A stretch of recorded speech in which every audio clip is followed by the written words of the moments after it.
I'm not sure where to begin. But I guess I'll start with this. My sister Lauren was once the center of attention. She was the golden child. The one who always knew how to light up a room. I, on the other hand, stayed mostly in the background, content to focus on my career and keep my personal life simple.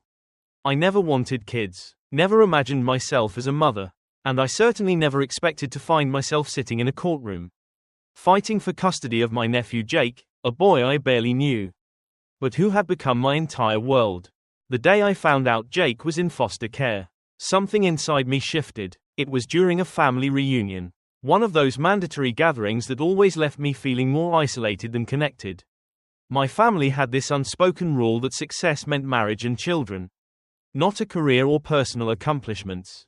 I'd learned to tune out the passive-aggressive comments, the forced smiles, and the loaded questions. But that day, my aunt casually mentioned Lauren's son, Jake, as if he were an afterthought. "Poor kid's in foster care now," she said, not even looking up from her plate. I froze, the words sinking in slowly. "What do you mean he's in foster care?" She shrugged. "Lauren's, well, you know, she made some bad decisions. Got mixed up with the wrong people. The boy's been in the system for a while." I looked around the room, expecting someone, anyone, to show concern, to say they were doing something about it. But they just kept eating, chatting, laughing. My mother made a vague comment about how complicated it all was. My father shook his head and said, "It's not something you'd understand." I couldn't stop thinking about him that night. A 10-year-old boy, abandoned by his mother and ignored by his family. It made my stomach turn. I didn't know much about Jake. Lauren had cut ties with all of us years ago, and he had always been a distant presence. But now, he wasn't just a name. He was a child, my nephew, and he was alone. I decided I had to do something. I didn't know what, but I knew I couldn't just let him be forgotten. I started making calls, digging for information. It didn't take long to find out where he was. The social worker handling his case sounded exhausted when she explained that Jake had been bounced from one foster home to another. He had trouble adjusting, she said. He struggled in school, acted out, had difficulty trusting people. It wasn't surprising. How could any child go through what he had and come out unscathed? When I finally met him, my heart broke. He was smaller than I expected. His shoulders hunched, his eyes darting around as if he were ready to run at any moment. He sat at a table, drawing a robot on a crumpled piece of paper. I sat across from him, trying to figure out what to say. "Hi, Jake," I said softly. "I'm your aunt. I just wanted to meet you." He glanced up briefly, then returned to his drawing.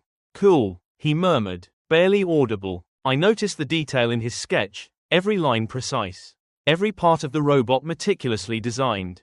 I complimented his work, and he shrugged. "It's just a robot." "That's one awesome robot," I said. "I couldn't draw something like that if I tried." For the first time, a tiny smile flickered across his face. He didn't say anything, but I saw a hint of curiosity in his eyes. That first meeting was awkward, quiet, and left me feeling uncertain. I had no idea if he'd ever warm up to me. But I knew one thing. I wanted to be there for him. As I kept visiting, he began to open up. It was slow, glacial, even, but he started to trust me. He told me about his favorite movies, his favorite superheroes, his dreams of becoming a video game designer. He showed me more of his sketches, each one more intricate than the last.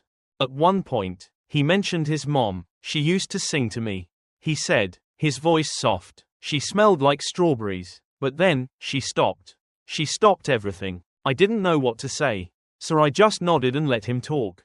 I didn't try to fix it or explain it away. I just listened. The adoption process was harder than I expected. The paperwork, the home inspections, the court hearings, it felt like an endless battle. My parents were against it from the start. "You don't know what you're getting into," my mother said. "You're not a mother. You don't even want kids." They didn't understand. It wasn't about what I wanted. It was about what Jake needed.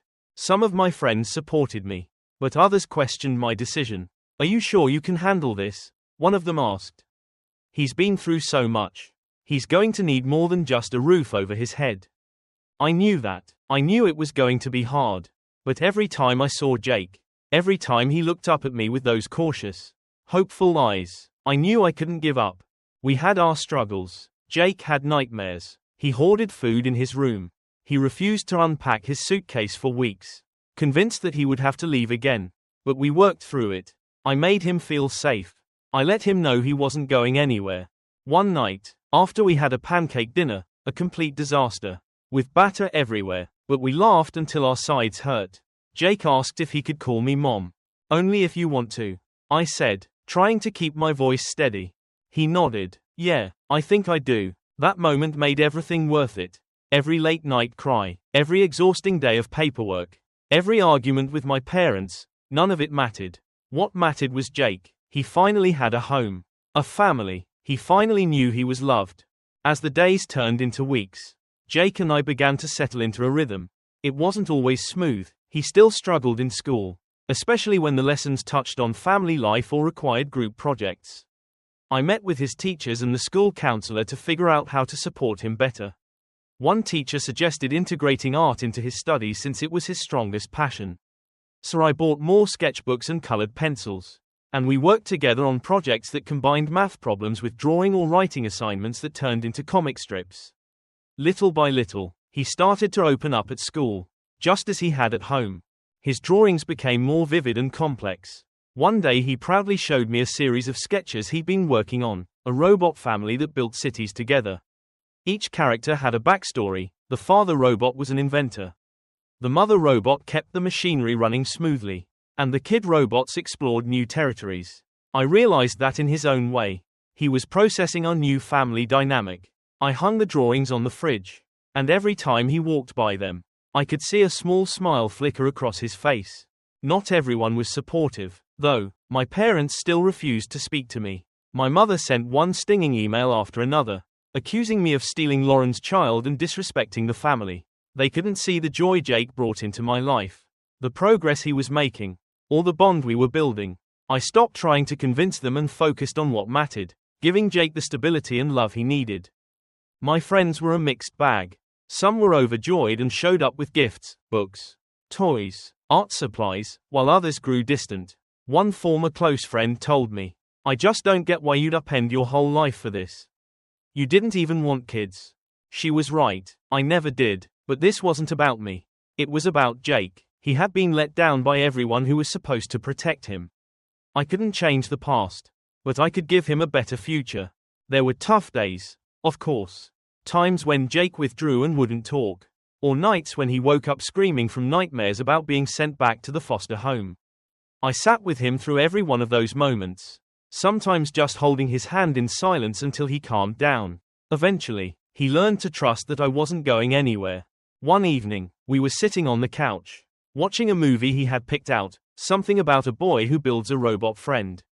Halfway through, Jake turned to me and said, "Mom, do you think Lauren will ever get better?" It caught me off guard. I hadn't heard him call her Mom in months.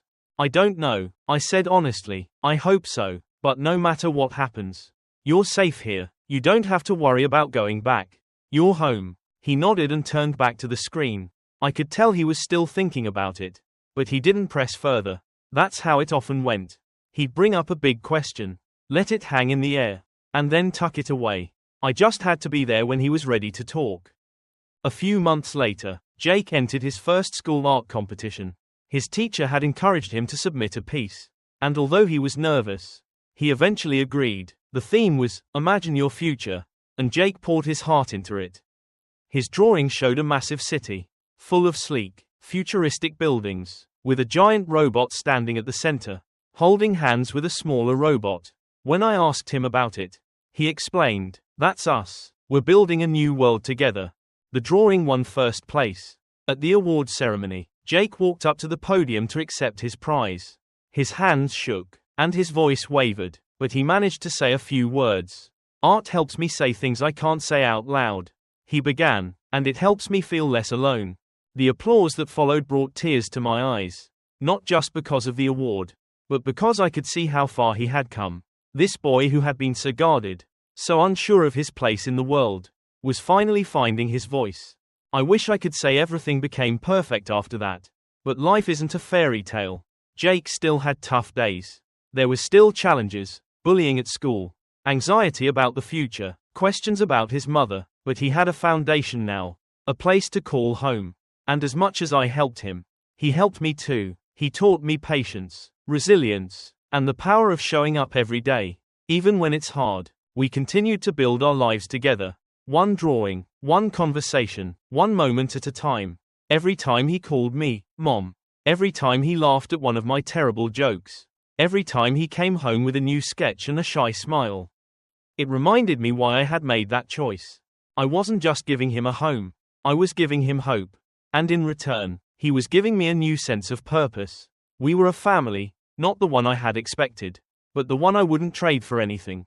Our family dynamic began to evolve into something uniquely ours. Though my parents still wouldn't accept the situation, other relatives began to reach out. Cautiously at first, my cousin Anna, who had always been quieter at family gatherings, surprised me by sending a thoughtful note one day. She said she admired what I was doing for Jake and offered to come by to help with anything I needed, homework, art supplies, or just someone to talk to. It was the first time I felt like someone in the family truly saw what this meant to both Jake and me. Anna started visiting once a week, sitting with Jake in his art room and showing him new techniques. She was a hobbyist painter, and though she wasn't a professional, her enthusiasm made a difference. Jake would light up when she showed him how to mix colors or add texture to his robot designs. Our routine kept growing stronger. Jake would come home from school, dump his backpack in the corner, and spend an hour drawing before we tackled homework together. Some nights, we cooked dinner as a team, laughing as we experimented with new recipes. Other nights, we simply curled up on the couch and watched animated movies, with Jake narrating every behind-the-scenes fact he had learned about the filmmakers. One evening, while we were sitting at the kitchen table, Jake asked, "Do you think I'll always be good at art?" I looked at him, startled by the vulnerability in his voice. "I think you'll always be good at expressing yourself," I said, "whether it's through drawing or something else. You have a gift, and no one can take that away from you." He nodded, but his expression remained serious. "Some kids at school say my drawings are weird." My heart ached for him. "Different doesn't mean bad," I said. "Different means you see the world in a way that's all your own. And the most interesting artists, the ones who change how we think, are always a little different." He mulled over that for a moment, then smiled faintly. "Yeah, okay." There were still challenges to face. One day, Jake came home upset after a substitute teacher asked about his parents during a classroom icebreaker.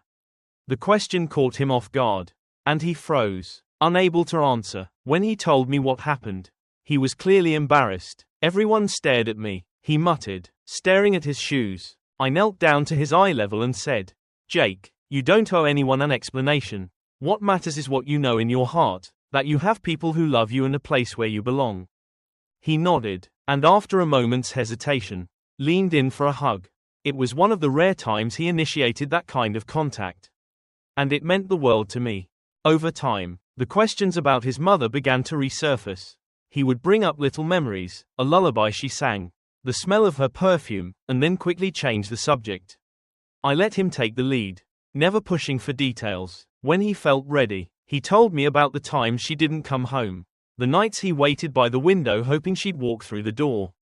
"I used to think she'd come back," he said softly one evening, "but she never did." I didn't know how to respond at first. Finally, I said, "You're allowed to feel sad about that.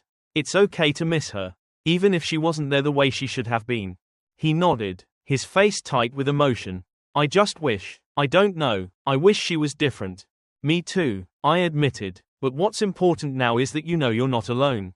You have me, and you always will." The more we talked, the more I saw him begin to heal. It wasn't an overnight transformation. He still had tough days, still clung to some of the old habits he had developed as a defense mechanism.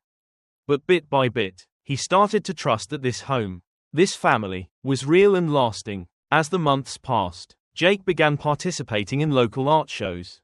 At first, he was shy about sharing his work, but after one event where a teacher praised his creativity, he grew more confident. He even started offering tips to other kids, showing them how to shade their drawings or add details to their characters. Seeing him interact so freely, so enthusiastically, was like watching a flower bloom after a long winter. We celebrated his 11th birthday with a small party, just a few close friends, Anna, and his favorite cake. As he blew out the candles, he paused, looked at me, and said, I wish every kid had what I have now. That one sentence brought tears to my eyes. It reminded me of how far he had come, how much he had grown, and how grateful I was to be part of his journey. As the years went by, our lives settled into a steady, comforting rhythm. Jake grew taller, more confident, and his once guarded smile appeared more easily. Our house was filled with his artwork, the walls a gallery of robots, spaceships, and eventually, landscapes and portraits that showed just how far he had come. He still faced challenges. There were days when memories of his mother weighed heavily, or when an unexpected question at school brought back the old wounds. But each time, he would talk to me, or retreat to his art room, and slowly, he learned how to cope, how to heal. As for my family, they remained divided. My parents never fully accepted my decision, but their disapproval no longer mattered. Jake and I had built something they could neither understand nor destroy. Anna continued to visit, bringing warmth and encouragement, and a few other relatives softened over time, realizing that Jake's progress spoke louder than any judgment. Lauren's return brought its own complications. She reached out again, claiming she had turned her life around and wanted to reconnect with Jake. When we met, I saw that she looked healthier, more composed, but also haunted. There was a sadness in her eyes, a weight she couldn't hide. She apologized for the past, for abandoning Jake, and for the pain she had caused. It was sincere, but it didn't erase the years of neglect. I let her speak, but I didn't make any promises. When Jake learned that his mother wanted to see him, he didn't know how to feel. He wanted to believe in her change, but he was also afraid of being let down again. In the end, he agreed to a brief, supervised meeting. It was awkward and quiet. Lauren struggled to find the right words, and Jake barely looked at her. When it ended, he said nothing, but I could see the conflict in his eyes. Over time, we allowed Lauren occasional, supervised visits, and while Jake remained wary, he didn't reject her outright. The pain she carried was evident, and it was clear that she regretted her choices deeply. But her remorse didn't undo the past. Jake knew who had been there for him, who had chosen him when no one else did. As for me, I felt a mix of emotions watching Lauren try to rebuild a connection. Part of me resented her for the damage she had done. Another part of me hoped she could find some peace, even if it didn't change our reality. I had become Jake's mom in every way that mattered. His sketches of us together, his quiet, "Thanks, Mom," before bed, his growing confidence, all of it showed me that he was moving forward. That we both were. In the end, life didn't wrap up neatly. Lauren remained on the fringes, doing her best to be present but always carrying the weight of her mistakes. Jake continued to grow and thrive, finding his voice through art and learning to trust the world again. And me, I found a deeper sense of purpose than I'd ever imagined. I didn't have all the answers, but I knew we had created something good, something lasting. Our story isn't over, and it never will be. Life keeps moving, bringing new challenges and joys. What matters is that we face them together, knowing that love, patience, and persistence can help us overcome even the darkest moments. We've built a family, not the one I planned for, but the one I wouldn't trade for anything. Thank you for listening to our story. If you found it meaningful, please consider sharing your thoughts. Let's keep the conversation going and remind each other that no matter how difficult the journey, it's always worth fighting for the people we love. And if you haven't already, don't forget to like, subscribe, and hit the notification bell to stay connected with more stories that inspire and resonate. Your support means the world to us.